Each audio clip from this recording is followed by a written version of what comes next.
Hey everybody, Tim and Julie here for another DC animated original movie, Batman Assault on Arkham. So this one is very different for both of us. Right. So we've seen the original Batman the Animated Series from like 1992 with Kevin Conroy as Batman. So years later, after the show long ended, they started making a video game franchise. They did let's see, this is Arkham Asylum, Arkham City, Arkham Knight, Arkham Origins. It's a whole video game franchise. I don't play video games. I'm assuming you don't really play a lot of video games. But Kevin Conroy and even Mark Hamill like reprise their voices for Batman and the Joker respectively for the video games. So I've never played the video games ever. But that being said, I do have an autographed copy of, what is this? Arkham Asylum, that because I met Kevin Conroy up in Seattle, and so I got an autographed video game, or a copy of the video game. Never played it. I had one of my friends play it, and then I just sat next to him and watched him play it. So it was almost like a really long movie. Anyways, all of that being put aside, Assault on Arkham, the movie we watched, is supposed to be part of that franchise. So as people who have never played the video game, this movie is clearly, we're like, we can kind of figure it out. I mean, we get the gist of it. But overall, the movie, it's more of a Suicide Squad movie than a Batman movie. Like, I don't know. What did you think of it? And so for the DC animated movies, I'm having you watch the Batman versions with me because we're doing all of Batman is the goal. But the non-Batman ones, I'm watching by myself. So like if it's Justice League, even if it's Batman that's in it, but it's not a Batman movie, it's a Justice League movie, I'm watching those just by myself. Mm-hmm. Did you consider this a Batman movie? So what did you think, and is this a Batman movie? Those are the two questions. Well, I didn't think it as a Batman movie because you didn't see Batman that often. Mm-hmm. But more towards the end, but it was just all the villains. Right. And some of them, I like Harley, even though she's a bad one. The Joker reminded me of Jack Nicholson. Okay. But yeah, seeing all the different characters. Yep. So I had to write them down. So the movie, like I said, so it's basically the Suicide Squad is what they're called. And that's when Amanda Waller, who we'll see more of her later, takes these villains and typically they're already in prison. And she's like, I'm putting you on a mission. If you survive, I'm going to take years off your sentence. Right. And if you die, then oh well, because you're in prison anyway. Mm-hmm. So for this one, we have Deadshot, Harley Quinn, King Shark, Black Spider, Killer Frost, and the Boomerang. That's a lot of villains. Right. The Riddler shows up. Even Two-Face and Poison Ivy show up. The Joker shows up. Boomerang, Killer Frost are Flash villains. Deadshot's kind of everybody. Like, he shows up with the Green Arrow. He shows up with Batman. King Shark, I would say, is kind of a Flash villain-ish. It's pretty much just Harley Quinn. Black Spider, I've never even heard of before. So basically, like, we've seen the Riddler, we've seen the Joker, we've seen Harley Quinn. So some of those type villains. Right. And it's basically them just doing... Oh, the Penguin shows up. Yeah, the Penguin's... And it's very the Tim Burton Penguin, where he's more of a mutant than a human. Right. And the Iceberg Lounge. Okay.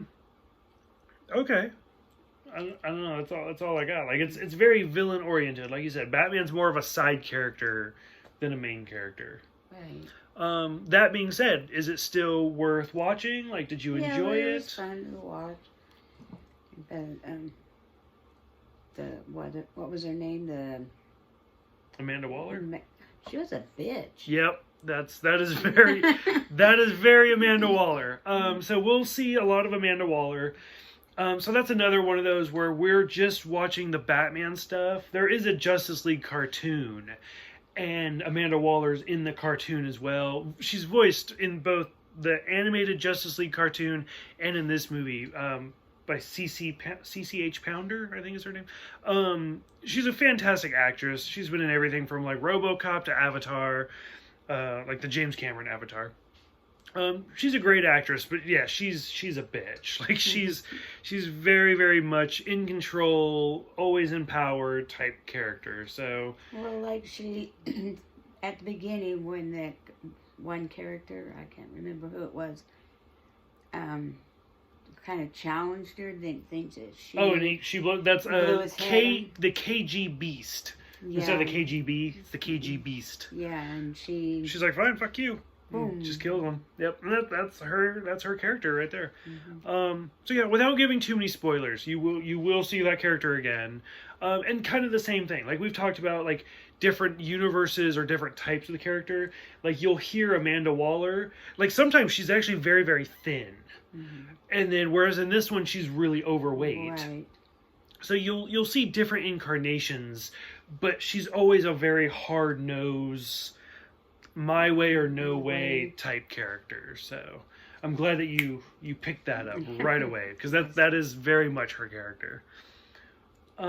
Anything else that stood out to you? This is a different Joker. It's a different Riddler. It's a lot of different types of characters that you've seen before. Yeah. But anything stood out that you absolutely loved or absolutely hated?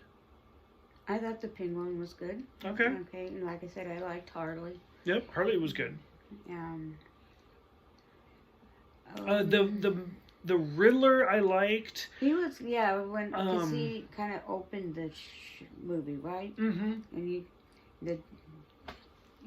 was. Which he was I didn't write it down.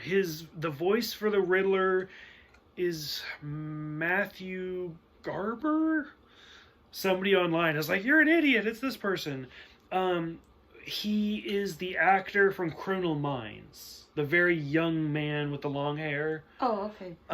Who I've always thought was really cute as a younger person with long hair as myself. But that's he, and he does, like, he's great in Criminal Minds. I'm not a big Criminal Minds person.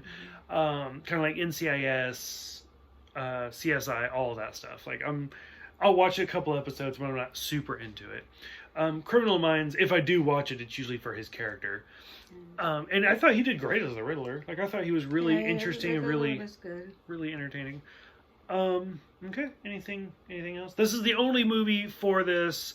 There's probably a half dozen video games out there. But this is the only movie that they kind of tried to tie into the video games. It wasn't a huge success. People liked it, but it wasn't. People are just like, "What? I'm not going to watch it. Like, I'd just rather play the video game." So, as the only movie for this particular universe, any closing thoughts for it? No, I enjoyed it. Good. Okay. For those who have seen it, what did you think about this movie? What do you think about the Arkham Asylum franchise in general? Like I said, I know very, very limited about it. So what do you guys think about it? Like I said, Kevin Conroy is amazing as Batman. He'll always be my definitive Batman. Anytime I think of Batman, that's who I think of. So what did you guys think about it? Go ahead, let us know. Thank you for subscribing. Thank you for watching, and we will see you guys next time.